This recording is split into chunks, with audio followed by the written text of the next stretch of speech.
Good morning sa ating lahat mga katambay. For today's video, bago natin simulan, ay update muna tayo sa ating mga napagawa. So ito na, at may nakahukay na tayo ditong septic tank.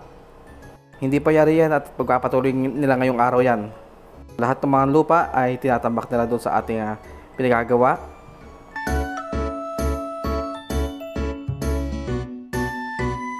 At dito naman sa kabilang part mga katambay ay nakapag-asintada na rin sila at merong mga poste na, pero hindi pa siya buo.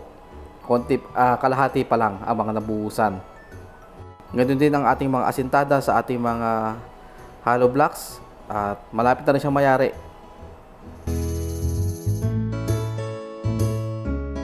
At lahat nga pala ng nahuhukay nating mga lupa ay dito natin itinatambak. So nakikita nyo, medyo mataas na dun sa parte na yon.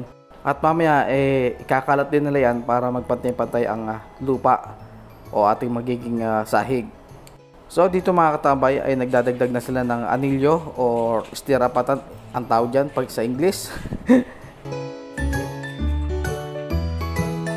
At gaya ng sabi ko, yung mga nakolektang mga lupa na nakatambak sa isang sulok, i-spread out nila yan para magpantay-pantay ang ating mga lupa para sa ating ground level o flooring.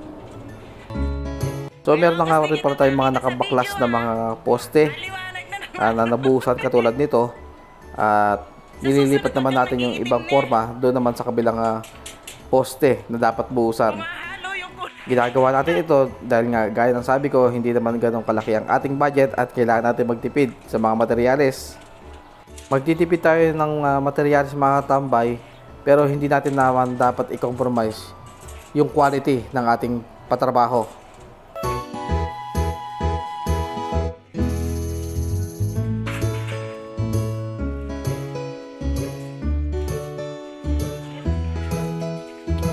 At nagpapasalamat nga rin pala ako sa tao na to dahil siya ang isa sa tumutulong sa amin.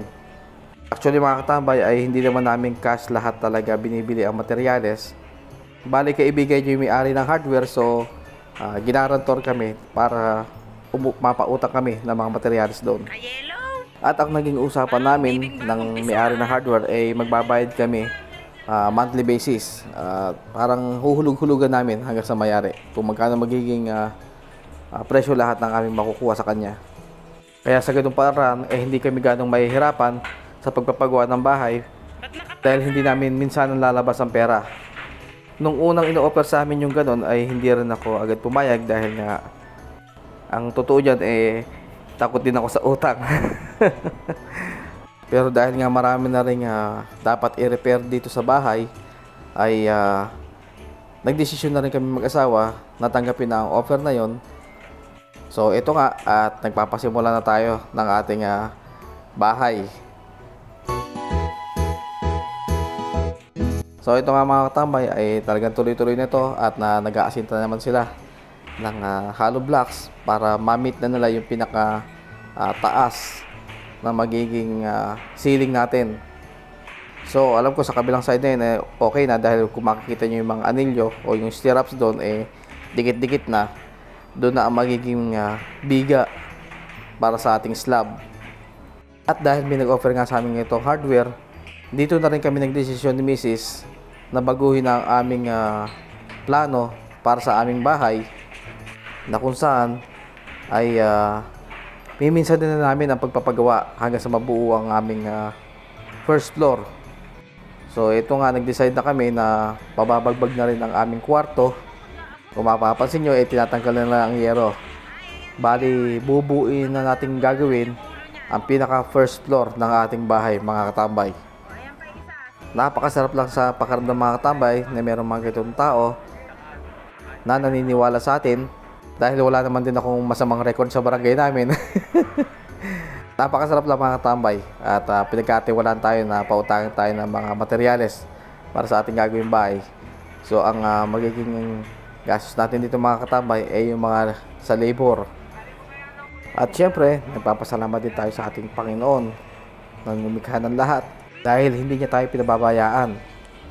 Sabi nga nila, pagka Panginoon na ang gumalaw, walang imposible.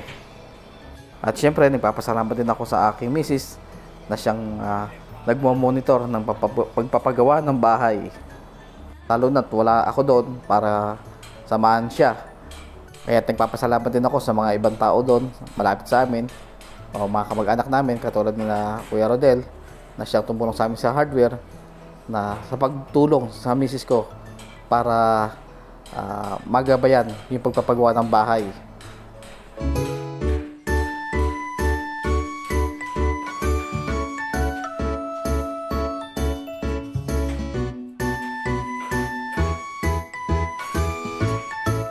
So ito nga mga katambay ay tuloy-tuloy pa rin ang kanilang pagbabaklas ng ating bubong sa ating lumang kwarto. Ito ang aming kwarto mga katambay. Iisa lang yung kwarto naming pamilya. Pati ang nakatira nga para sa aming bahay ay yung misis ko lang at ang anak ko at yung isang kapatid ko.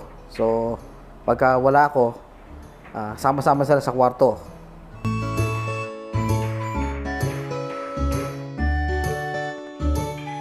So ito ng update ngayong araw para sa kanilang ginawa mga katambay. Kung makikita niyo yung Poso Negro, meron mga hugis-hugis, di ba? So yung mga side na yon, doon aasintandahan ng ating hollow blocks. Ang lalim nito, kung di ako nagkakamali, nasa 180 yata or 200. Kaya sabi nga nila, malaki na tong septic tank na to at tatagal na ng maraming taon. At syempre bago natin pauwiin ang ating mga trabahador, kadalasan siyempre sa mga trabahador nagpapahinga muna at siyempre kape-kape rin pag may time. Coffee is life din eh. So ayan ang mga nakaasinta ngayon mga katambay at konti na lang dito sa kabilang side na to, which is area ng kusina na lang.